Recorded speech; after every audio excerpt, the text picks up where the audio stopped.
Well, hello everyone, and welcome yet again to the Lead Podcast. And my name is Solomon Manyaga. I am flying solo today. My co-host Gia is not going to be with us for a bit, but I can surely guarantee you that she will resume.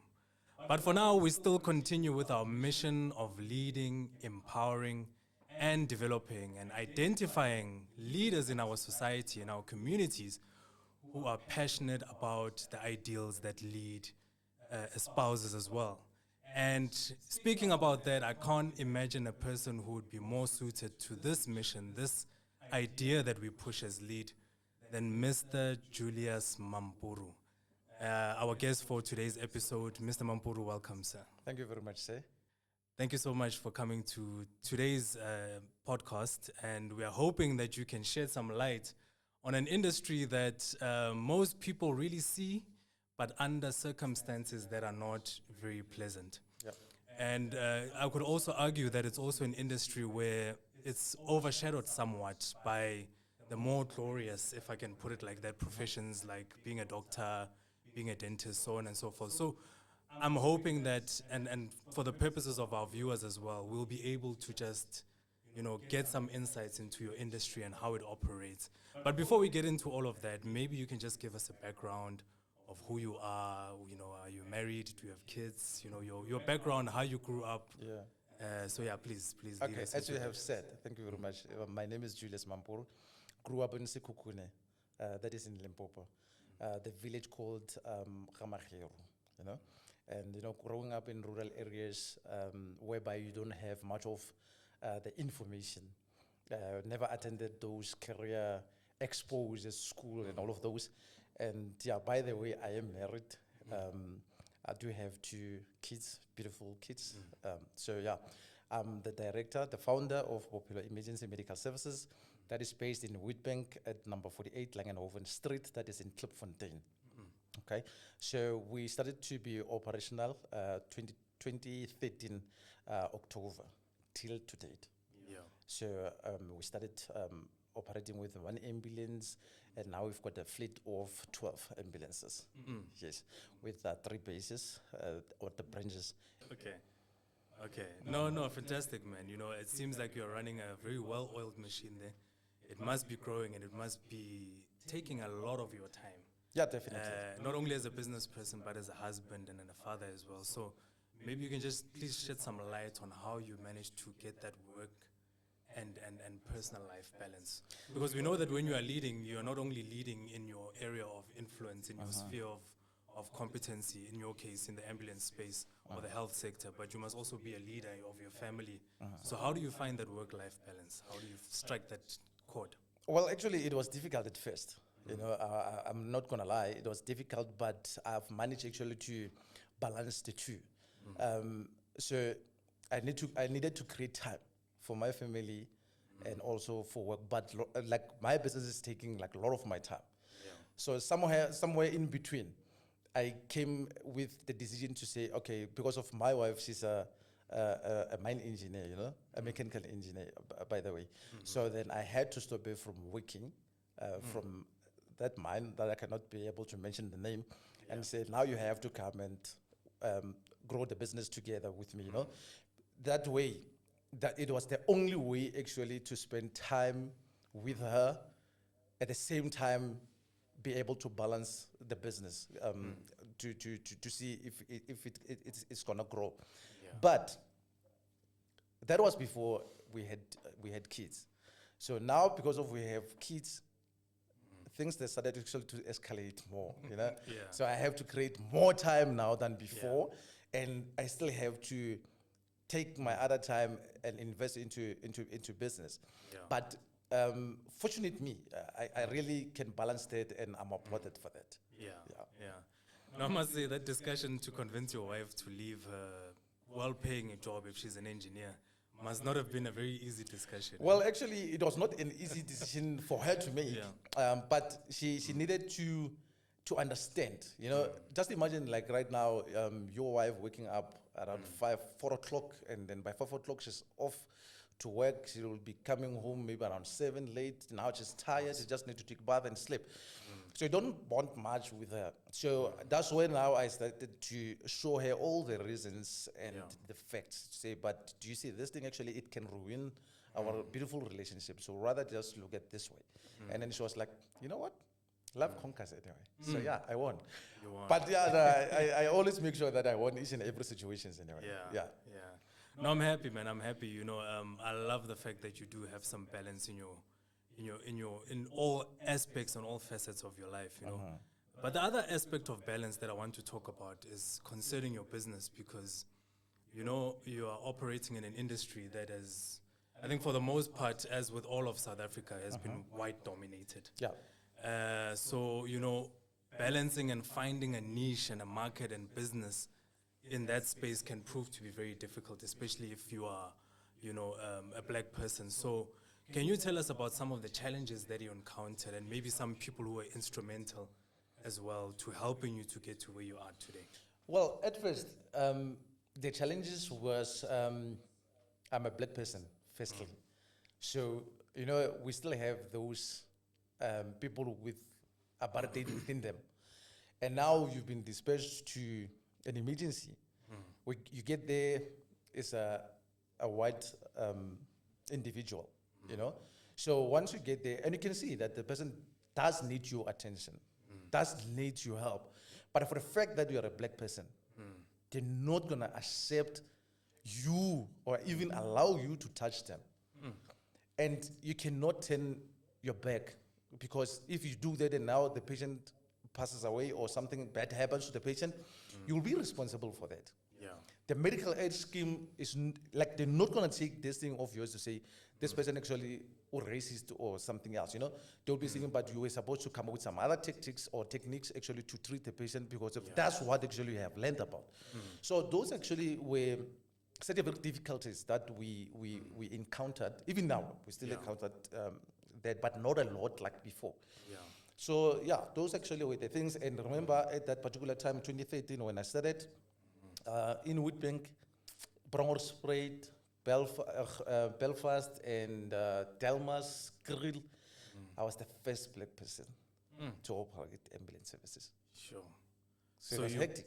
You bore the brunt of most of this treatment at the hands of people who did not see transformation as something that could help them, even in the face of death. Because I'm assuming now you are facing death, and you still want to distinguish across racial lines. You know, Precisely. for me, it's shocking that Yeah, people no, still that's choose true. that. That's true. But however, there's something that we call it a calling, you know.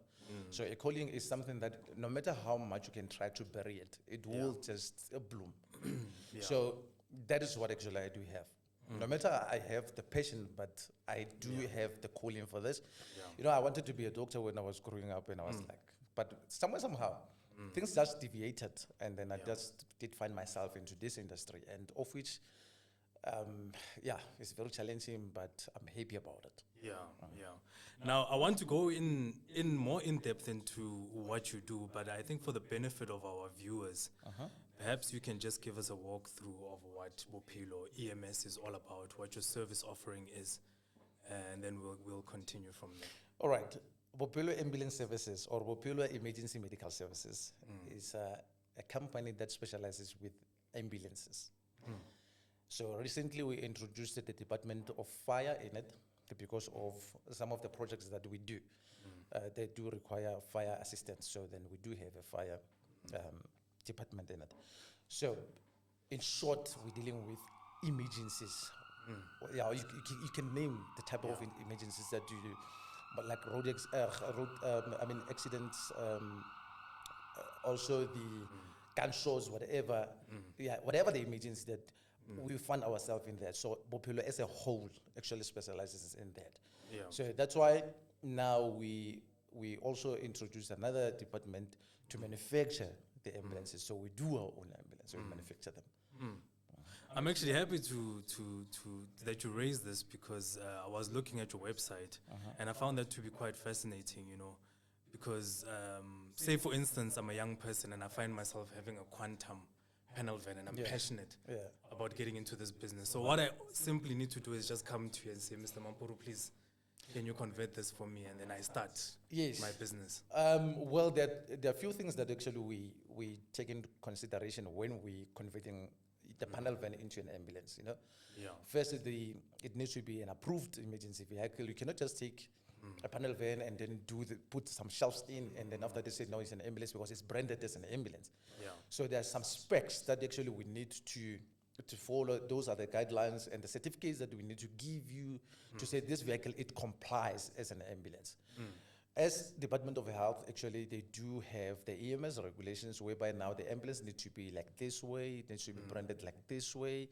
The lights also must be fitted this way. So we follow all those things. I actually wanted to ask you as well about that. Are you affiliated to any professional bodies? Is there a code that you adhere to? Do you have to register with, for instance, certain departments? We know that the health department is part and parcel of that. But is there like a health profession council, perhaps? Yeah, that you're also precisely. part of? There's a board of health funders that we are registered with. Okay. So to run an ambulance services, actually, you need to register with HPSA, that is Health Professional Council of South Africa. We also need to register with Department of Health. The other, I can say, organization is called Board of Health Funders. Okay. All right. So those are the things or the organizations that you need to get licensed with before you can start to operate in emergency medical services. Yeah. All right. No, nice one. Okay, so let's get practical now. I suddenly find myself in the unfortunate situation of getting hit by a car. Okay. Please walk us through, for those who have never had that misfortune, to put it like that. Yeah. What would happen to me? How would you basically treat a person like me? I'm lying on the road now. I'm unconscious. Please walk me through what your company would do. All right. Firstly, before we can reach the scene where you are, obviously we're going to get a call that there's an accident somewhere, all right? And then there are the questions that we'll be asking. First, it's going to be the location of the accident, how many people are involved, what do they see to the person whom is involved in that accident. Maybe like a broken leg, maybe, and then we'll be asking, are you still breathing? All those things, so that by the time when we dispatch an ambulance, we're basically talking to the person on scene, giving the advice what she or he can do in the meantime while the ambulance is en route to you. So now we get there. Once we get there, our paramedics, obviously, they're going to get off the vehicle, started to go and check you, greet you, introduce themselves to you, and find out what has happened with you, and started to treat you. That actually is a treatment on its own. So then after that, they will be using the necessary resources to load you, because a person whom is involved in an accident, you cannot just carry a person and put it in the ambulance. Sometimes I normally see people whereby they'll just take a person or the patient, rather say that, put that in a private vehicle and transport to hospital. That is risky on its own, because anything can happen. You can actually endanger the person further, maybe cause spinal injury to the person, and now the person is permanently disabled. So that is why it's very important actually to call an ambulance, so that we can come there and treat you and take you to the hospital. Now here is where it's tricky. Now you don't have medical aid. We are the private services. So when we are the private services, obviously we're depending on to the medical aids, cash payments and stuff like that, or the insurances. But now you are injured, maybe you can't talk, all right? You still actually have rights to be treated, whether by private or public sector, as long as those people are professional. So now we're treating you, we're taking you to hospital. If you can't talk, we don't find any identification with you, we're going to take you to a government hospital, because we don't have much of the information about you. At the same time, we don't want actually you to be sitting there with like a big bill or a huge bill, So rather take you to government hospital. But if you do have medical aids, obviously we're going to take you to private hospitals. In Witbank, I'm working with some few private hospitals. To name a few is Emalahleni Private Hospital. We've got Live Cosmos. We also have Live Midmed, that is in Middleburg. So in Breds, we have Breds Medic Clinic. In Standerton, we've got Highveld Medical Clinic that is in Secunda. Okay. So basically, we're working with each and every hospital, irregardless where the accident happened. Yeah. Will be determined with the distance from where you are to the hospital, the nearest hospital. Okay. Okay. Now, I know that obviously somebody has to pay for all of this. So in the case of a medical aid, it's a no-brainer. We know that the medical aid will normally pay you for your services rendered. But what happens now in the case where I don't have medical aid, I am unconscious, and you are duty-bound to treat me, regardless of my financial standing? Yeah. Who pays you then for your services? Well, road accident fund is there to pay your bills, emergency medical services. That is the ambulance bill. Okay, and because we will be taking you to government hospital. So obviously, I'm not so sure about the government whether they're going to claim from road accident fund or what. But with us, we're claiming from road accident fund. Okay. However, there are a lot of administration before we can get one claim right. Sure. Yeah. They will be needing the copy of your ID. They will be needing the accident report from police station. It's just a lot of people work to do. Yeah. So that's why most of the ambulance services they don't like to do those accidents without medical aid, because there's a lot of admin. Yeah. Look, I can imagine even for people who claim from road accident fund, they wait quite a long time. So I worry from a business perspective where you've got cash flow and you need to cover working costs and whatnot. That might be a problem. Do you have to wait as long as people who are claiming for accidents? Well, actually, fortunately, we're not waiting only on road accident fund to pay us, but we don't have a choice. If we treat you, we need to get paid. Yeah. So we'll wait for 9 months. Yeah. For one claim to be paid, and sometimes they don't even pay. Now you have to run after them to say, but why didn't you pay this claim? Because you are not responsible, you as a patient, to pay the ambulance for the accident that you were involved in, as long as you are not the driver. Yeah. So if you are the driver, road accident fund doesn't pay the Yeah. ambulance cost. So you will be responsible for that. Sure.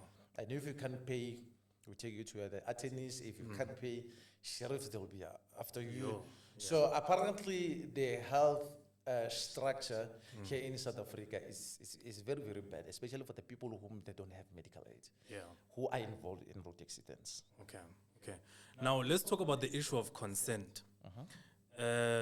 You do find me on the scene there. In this case, I have been knocked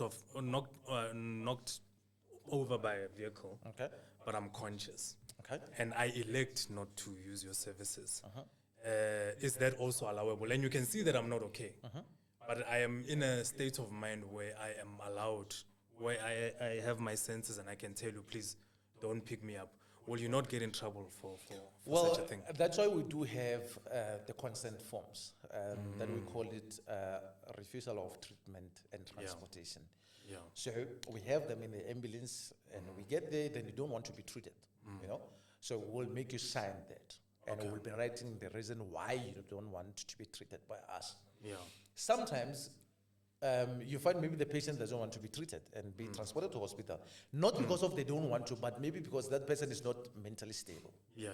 So before you can sign that, there are a few things that we look at. Firstly, it will be the age. Like a minor, if maybe you are less than maybe 8 years of age, if there's no any guardian or the parent on scene, Yeah. then we have a right to phone somebody else who's related to you, so that we can get a consent from that person. And to get a consent from that person, we'll need the name and the ID of that person, whom is the guardian or your parent.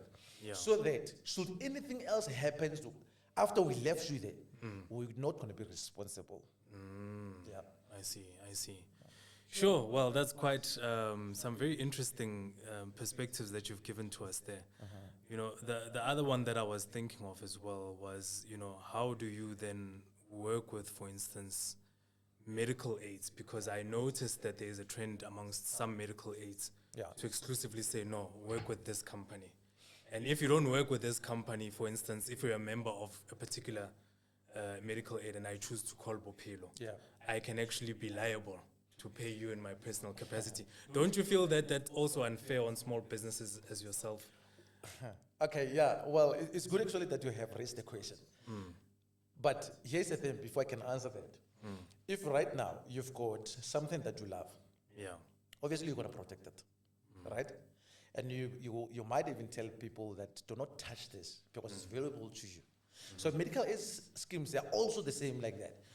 You register it, you get approved, and then now they will be saying, okay, phone only Bophelo. Yeah. Should you need an ambulance? But now, it happens that where you are, Bophelo is not in that area. Should we leave you to die?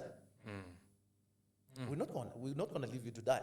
Yeah. So each and every ambulance service, it will come, treat you, and transport you to hospital, and send the bill to the medical aid. Yeah. And it is their responsibility to make sure that they pay the claim. Yeah. But here is where it's tricky. That is why it's very, very important for the ambulance services to be registered with all the medical aid schemes in South Africa. Yeah. So Bophelo Ambulance Services is registered with all the medical aid schemes in South Africa. So we are not prohibited to treat anybody because we are known. I see. Yes. Yeah. Because my perspective was that maybe that's also gatekeeping, you know? Yeah, definitely. It's sort of kind of, they might use some technical jargon or terminology to hide behind it, but you get to get the impression that they are choosing their own people. Well, actually, they had this thing at first to say if you don't use Bophelo, for instance, you will be responsible to pay 40%, and the medical aid will be paying 50%, you know? Yeah. That's when now we started to talk with the medical aid scheme to say, but guys, what if this person, wherever she or he is, there's no this service provider designated for this particular person or the patient because of the medical aid option or whatever the name might be. So that's when now they started to understand it, you know? So just like medical aid that is called regular force. Regular force is actually a medical aid that it belongs to the military. Okay. So if you're not registered with regular force, and then now their client is involved in an accident and you treat them and you send a bill, they will be like, you know? So fortunately us, we don't encounter those problems anymore. Yeah. That's why we had to make sure that we are registered with all the medical aid in South Africa to make sure that actually our society, they don't suffer because of their, they don't suffer because of they were told to wait for a certain service provider. Now, you know, we are living in another kind of world now where, you know, it's just unbelievable to note that ambulances now, when they go and save people, they get robbed, you know? Yeah. So I want to know, has that ever happened to you, and what plans do you have in place to mitigate that? And also maybe as well, the third part of that question, you know, in the event that that does happen to you, do you have a way of maybe like ensuring like or covering the lives of the people that are working for you? Okay, here's the thing. Well, unfortunately, a situation like that did happen to me. That was 2 years back, whereby somebody just phoned for the ambulance to say there's an emergency somewhere in Akarville. And then we did dispatch an ambulance there. Once they get there, then they were robbed. All right? And then they wanted to take the vehicle, but fortunately enough, our vehicles actually are insured, that all the equipment in the ambulances are insured also. And also our employees are also insured, including the patient. Because anything can happen. Let's just say maybe right now we're transporting the patient to the hospital, and our ambulance, get a tire burst now is like it overturns, and now the patient dies. Who's responsible? Obviously, they're going to sue you more than millions. So that's why we made sure that we covered each and every corner when it comes to that, yes. So it's not a very nice thing actually to get robbed or to get hijacked or whatever, but because of our resources are insured, we don't have to worry. But I'm sure there's areas that maybe when you get a call and you're like, this one is a no-go. Yes, zone. definitely. Do you reject them, or do you call the police for an escort? What's your plan on that regard? Well, it depends. You know, firstly, I will have to check the area. How far is it with the police station? You know, in Witbank, there's a place called what is this, Donosa? Yeah. Something like that. And then I went there once. And the streets there, you can tell. You like once you get this way, you have to come up, This way, yeah. you know. Yeah. And it's easy for them actually to rob you and everything. So if we go to such areas, we phone the police. However, it's not always whereby we win. Because the police always say, no, we've got only one buggy working tonight. Then now we'll have to communicate with the relative of the patient to say, maybe go to the nearest filling station, we'll find you there. It's safer at least. There are the cameras there, you know, maybe the security companies, they're also there. So it's much safer for us. We understand that we want to save lives, but it's not gonna actually make us happy, or me as the founder of the company, knowing that I'm sending my employees to an area whereby it's a no-go zone. Yeah. And then working in such an industry as well, admittedly, does come with a lot of trauma. Yeah. Because you are basically walking the line between life and death on a daily basis, you know. How does that impact you as a person, and are there ways and means for you to deal with it? Like a counseling, is there some sort of measure? Because I can imagine the things that you see are quite traumatizing, you know. Yeah. Well, actually, let me start with myself. I've never went for counseling ever since. And I started to be in this industry from 2010. Yeah. All right. So I've seen a lot. Yeah. But I don't remember going for a counseling, because I will see just that moment, and the minute I leave the scene, and everything is out. Yeah. It's more like it's getting erased. Yeah. So I really don't suffer with it. But however, it's unfortunate that I've seen few of my employees actually being in that situation whereby they need counseling, you know. Yeah. And we do have the people whom we can refer to, that we are working hand in hand with them. Sure. Yeah. And I'm sure it must not be easy as well to, for instance, when you're treating somebody, that person just passes away in front of you. Like, how do you go and tell the loved one, like, how that experience? Please just recount it for us. Is it an easy thing to do for you? How do you feel when you have to do that? Well, that actually is traumatic on its own, firstly. And secondly, it's very difficult actually to break the news to the family, to say, I'm sorry about your loss, you know? Yeah. So, it needs someone with a heart, you know, a big heart actually, to break the news. Remember, in an ambulance, you will be finding at least a minimum of 2 crew. Yeah. Right, so it's a junior and the senior. So in most cases, you find maybe the senior cannot able to bear the feeling, or maybe the guts to tell the family about what happened. So, but the junior will be saying, okay, fine, I'll break the news to them. Yeah. And sometimes you break the news to the family, and they don't understand. Now they want to fight you because of the situation, even though they know that the person actually was ill for such a long period of time. Right now, they were supposed to let the person rest in peace, you know? Yeah. But they're not. There are those who always want to shift the blame to somebody else. Yeah. And unfortunately, it gets to us. Yeah, but we're dealing it with it so very, very well. Yeah. And after that, we have to count the family as a whole. We have to count them down so that we make them to have to understand. If maybe we see that it's very difficult for them to understand, we'll have to phone the professionals actually to talk with them, you know, so to give them the counseling and all of those things. Yeah. So it's not about actually treating the patient at that particular moment, but also to give the support to the family and the relatives. Yeah. All right, so listening to what you're saying, you know, I go back to that initial statement where you said it's a calling. I think you must have a certain type of character to really be in this kind of business, you know. And I see it because your business is growing and it's flourishing. You know, you have branches in 3 provinces. If my memory serves me well, it was in Limpopo, another one in the northwest, and quite a few here in Mpumalanga. So this leads me to think that you're a man on a mission. You know, you're a man who has a vision for your business. So please unpack for us, you know, where do you see your business? Like, what's the ultimate pinnacle of achievement in your opinion? All right. Well, as I said, that this is a calling, all right? There is a caller, okay? And the caller is the one actually who knows what is best for the so-called. Yeah. So definitely, right now, yes, I can say we still growing up, but in the next coming 5, 10 years, whatever the years that you may say or you may mention, if as long as we didn't cover the whole 9 provinces, we're not there as yet. So the mission now is, or the vision now is to cover the whole 9 provinces, especially in rural areas.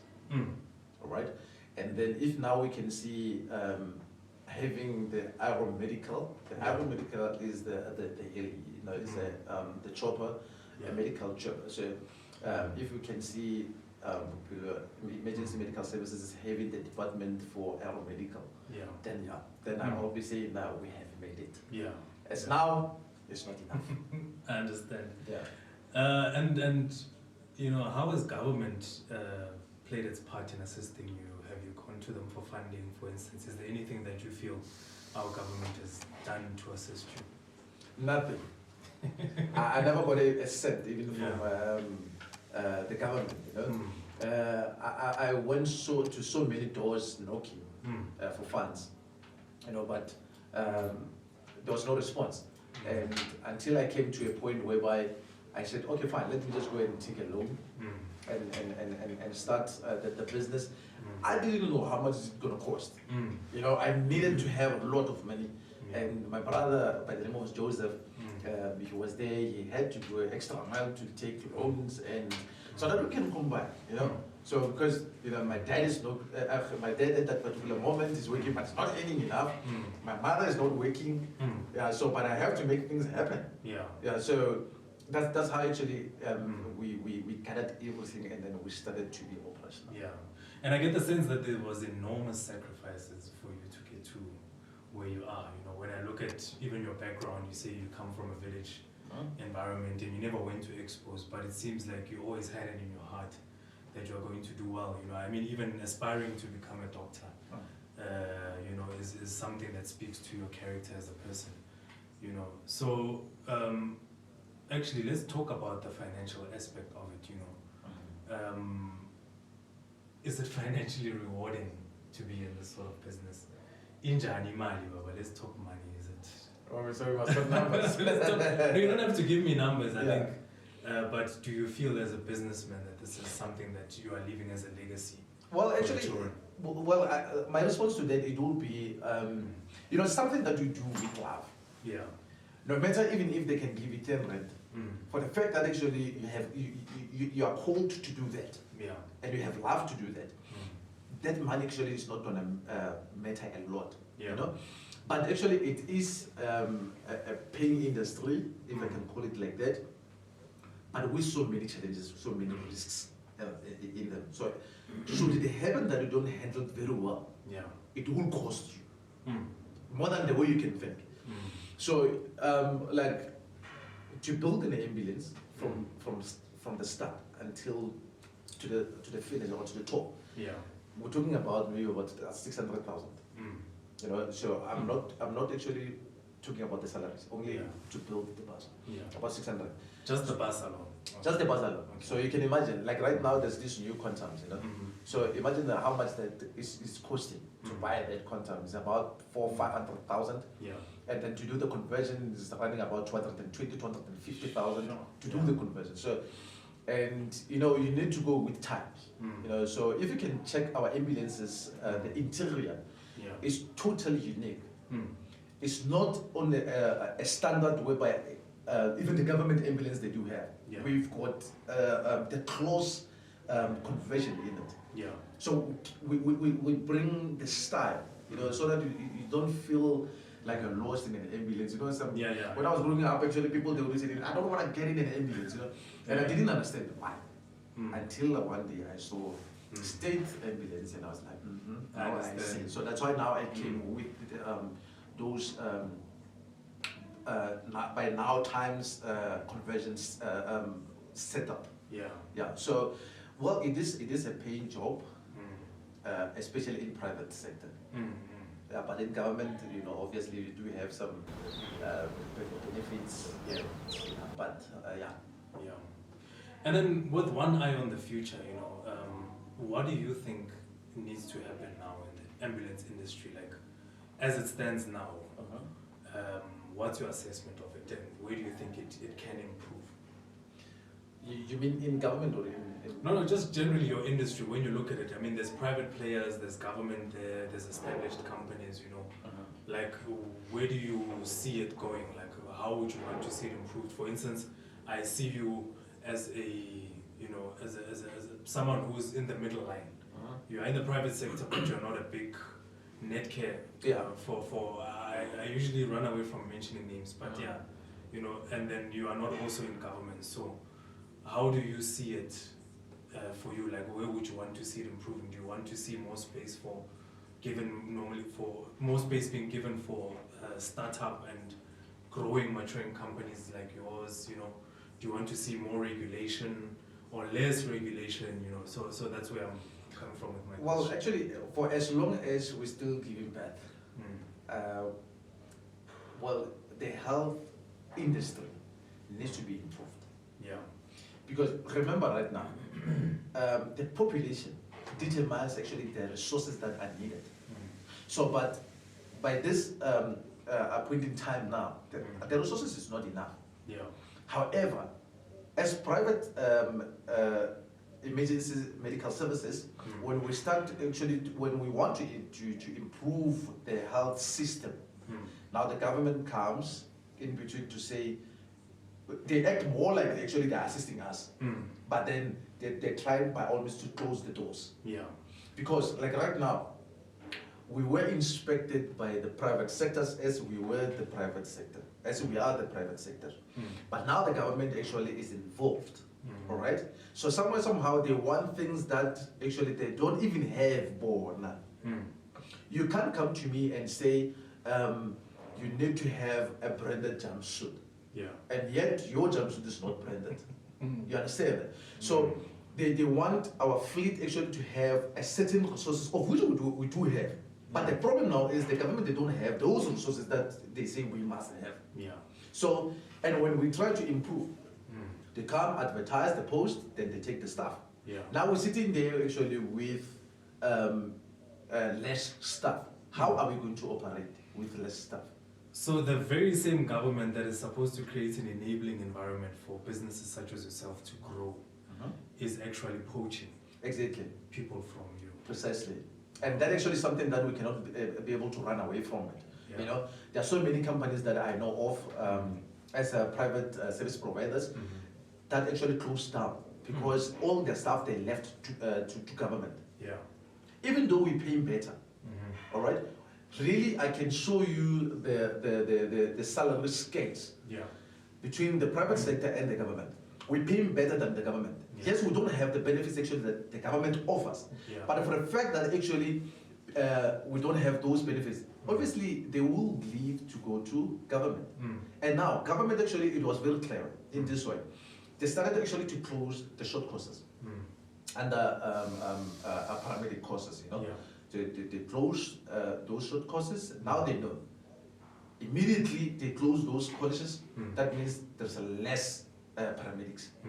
Now they come, they advertise the post to say we want maybe 150. Like last time I saw an post advert, whereby actually they were looking for 150 intermediate life support.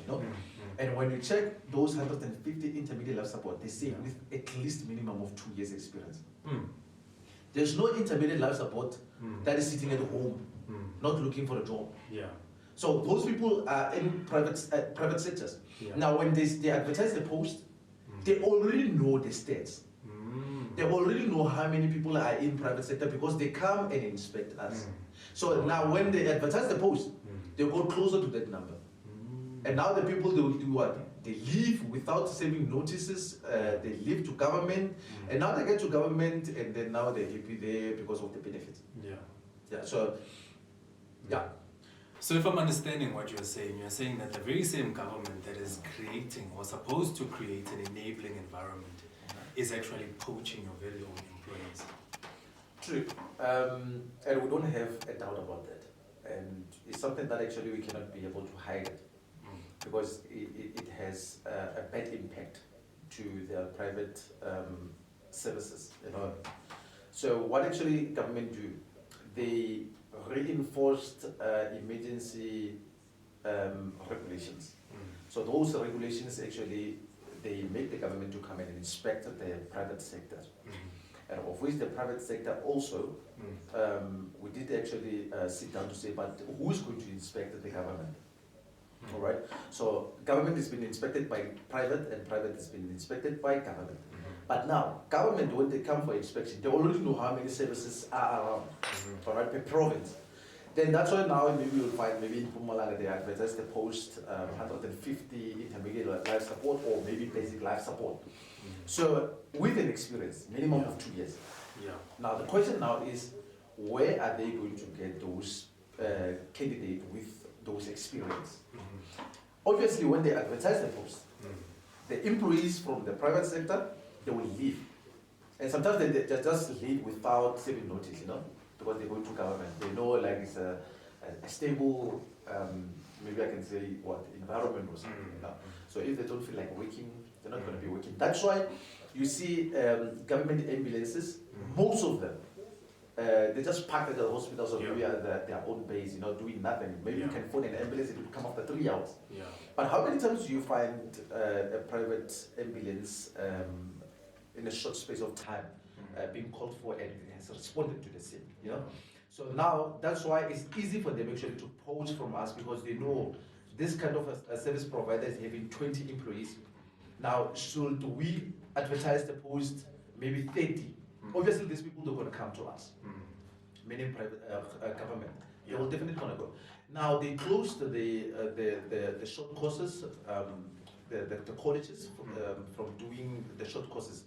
And then now, if you want to be a paramedic, you need to go via the university, or maybe you need to go to other colleges that I cannot be able to mention, and that is about a year minimum.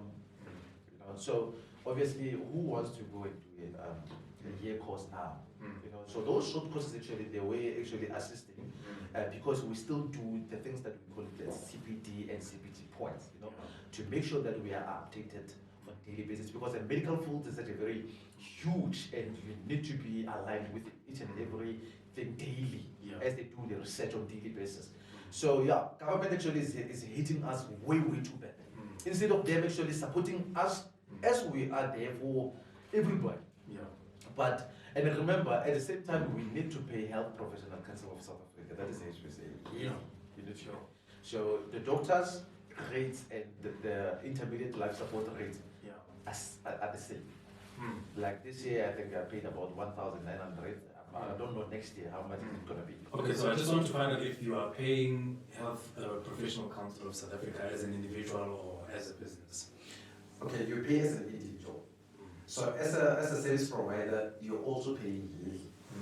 So each and every person who is registered with HPCSA is a must. They must pay every year. And the rates differs. Okay. Now that's interesting, and the other thing as well that came up is the courses that you spoke about. Just walk me through here. I know that there's levels to this life support. There's basic, and then there's intermediate, which is the one you spoke about, and then there's also advanced. Yes. Can you just walk us through, for those who do not know what all of that entails, the life support? All right. The start, obviously, I'm not actually counting first aiders. All right. So BAA, that is a basic life support. Or basic ambulance assistant. So they actually are the supervised practitioners. And then we've got ILS, that is an intermediate life support. That is what you call this independent practitioner. We've got advanced life support, that also is independent practitioner.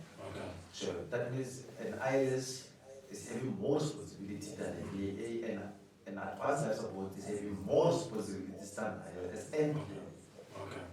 So in your business, do you have all of these categories? Well, currently we have BAAs and we have ILSs, we don't have an ALS at the moment, but we are utilizing another service providers that we are registered with as the service provider to utilize the advanced life support in case we need a backup. So, but obviously that is a part of the plan to go and do the advanced life support course, so that we can have that in the house. As we draw to a close, I just want to go back to the issue of government. It's concerning what you were saying now about them poaching your employees, and it makes you question what government's motives are for the industry, especially in light of the current developments where the president basically enacted the NHI bill into law. So please walk me through that, how that affects you as an ambulance industry. Where do you stand with the NHI? What's your opinion on it? Okay, well, I don't have much of the clear, I can say, 100% understanding of this NHI, because even the government, some of the governors, they're still confused about it. But when I was listening to Dr. Aaron Motole, he mentioned that actually it's a fund to their medical infrastructure. But now the question still remains, why will they want funds for the equity of medical needs, between the poor and the rich, of which the state of our government in terms of medical field is still poor?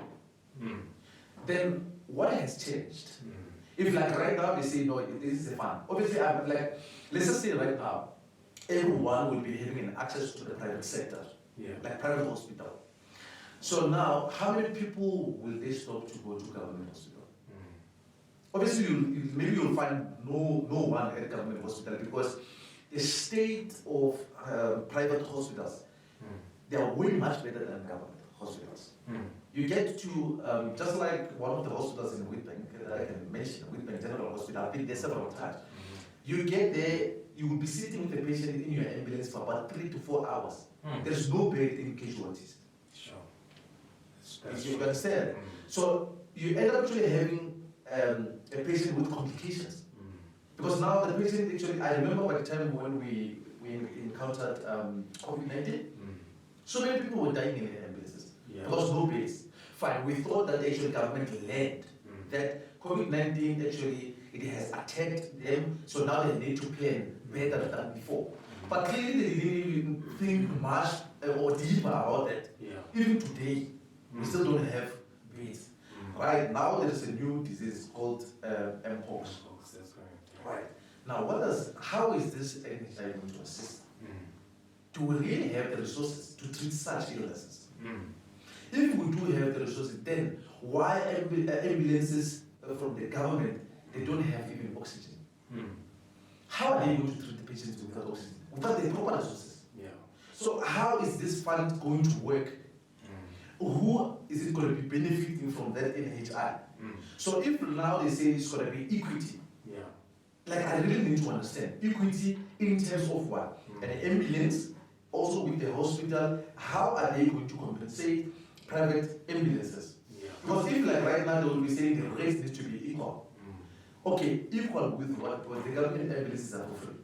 So that means even the private sector must be free. Who will be compensating our petrol? Mind you, we still pay HVSA, we still pay board of health funders as a company, we pay tax, all right? So now that means what's going to happen with fuel, medical equipment? Who's going to buy those things for us? So I really don't understand. Even though they say it's a funding, but I think that funding actually is meant for other people. But it's not for all. The equity that they're talking about, I really don't see. Look, it's my sincerest hope that maybe government will start the process of somehow starting to conscientize people and go on some sort of roadshow to inform people about it, because a lot of people have been saying what you're also saying, that if we have a health sector that is near collapsing, a public health sector that is, how can we trust our government to be able to, manage the private sector as well? So that's maybe some food for thought, but we are all speaking about something that we are not very sure of now. So maybe if there's someone from government who's watching this, this should be an opportunity for government to really start looking at informing people a bit more about what NHI is, because there is quite a lot of nervousness about it. Yeah, but okay, what is still there? Like right now, people in government, they've got expensive medical bills. All right? Now the question is, why are they not treated in government hospital? Why do they want to go to private hospitals? If yet they say there is going to be a funding to equalize the medical infrastructure. So why more numbers are what the government hospital? What are they afraid of? I heard Dr. Arun say most people actually with TB, they are treated in government hospital. That's true, yes. But actually, I've worked with quite few hospitals or whereby actually I had a patient and the patient doesn't have medical aid. But the condition of the patient was critical in a way that I needed to stop in the private sector to stabilize the patient, then after transfer the patient to government hospital. And nobody paid the bill because private hospital was there. Emerald Private Hospital was one of them. And like they did assist in so many cases. So, but now, that's why I'm saying this NHI, it really needs actually to be explained. Maybe much better than the way we're thinking about it, Because even now, like really, the things that they say, according to me, it's just for them actually to try to put some white campaign to say, this is how things are going to be like. In the next coming, the minute they start to put it in place, now you're going to hear, state doesn't have money. Hey, God forbid it doesn't get to that point, because when you're talking medical issues now, we're talking issues of life and death. And you can't have people losing their lives because there was simply no oxygen. Government could not afford to buy oxygen. I think it opens up another can of worms, because I can tell you now that, and I don't have a line of sight, but government must be getting sued left, right, and center for issues like medical malpractice, so on and so forth. So if you are unable to continue with such things, you're just opening up another, opportunity to get sued for other things as well. But allow me to just shift a bit as we draw to a close, out of the medical space and into the private space, the man himself. When you're outside of family and your job, I know we've spoken about your kids and some other things, but we didn't touch on any hobbies or any things that you are doing on the side. What are you working on currently? Okay, I'm a writer. I'm a writer, but I did discover a long time ago, but I was just in denial actually to do it, because I just saw as a lot of work to do, So, but then currently I'm busy writing a book that is about my private life, how I grew up until where I am, and the vision and the mission that actually I have about life. It includes my personal life, in fact. So I'm not so sure about the dates whether actually the book's going to be launched, but I'm busy with it, and I'm just hoping and praying that sooner it will be launched. No, I'm hoping, and I'm sure our viewers as well will be looking forward to that. We'll definitely communicate it using our platform when the time comes as well. The other thing that I wanted to just discuss as well, with every person as we draw to a close, we always talk about lead. And we unpack that lead is basically us calling leaders to come in as you have now. And the empowerment aspect is you sharing your pearls of wisdom, which I think you've done exceptionally well. But we don't want to just be another talk shop. With what we do here, we are basically seeing this as the beginning of the rolling of a ball. And that's where the develop part comes in.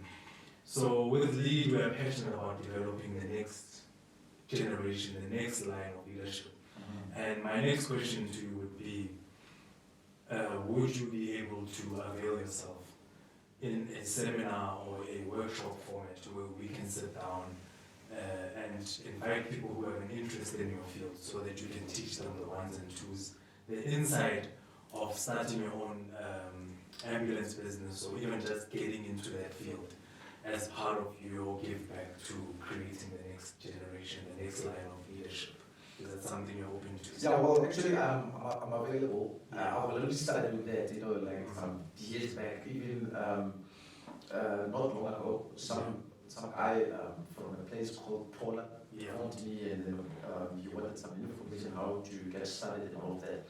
So I charged nothing. I just said actually, I believe actually that the information that I take to the people actually one day it will make them better people from our society. So definitely I'll be happy to do those seminars. Oh, fantastic, fantastic. Well, there you have it. For all of you or any one of you who are interested in getting into this field, you know, with the power of social media and technology, we can reach so many people. It doesn't have to be an event that you can attend in person, but even just going online, we can have a seminar. If any of you are interested in getting into this field, we'll definitely be communicating that in the near future. So with that being said, I just want to thank you, Mr. Mampuru, for gracing us with your presence today, for just unpacking an industry that, you know, as I say, we always see in very unfortunate circumstances. We don't really know much about it, but we know that if anything, you are the ones who begin the process of saving lives. You are the people that stabilize a person on the way to a person getting more medical attention. And that role cannot be commended enough. So we appreciate what you are doing. We know that on a daily basis you are saving lives. We know that there's some people who do not, unfortunately, make it through, but you are the ones who do make a difference and make it easy in those critical moments after the fact. You kickstart the process of people's healing. So we appreciate it, and we appreciate what you and your colleagues do in the industry.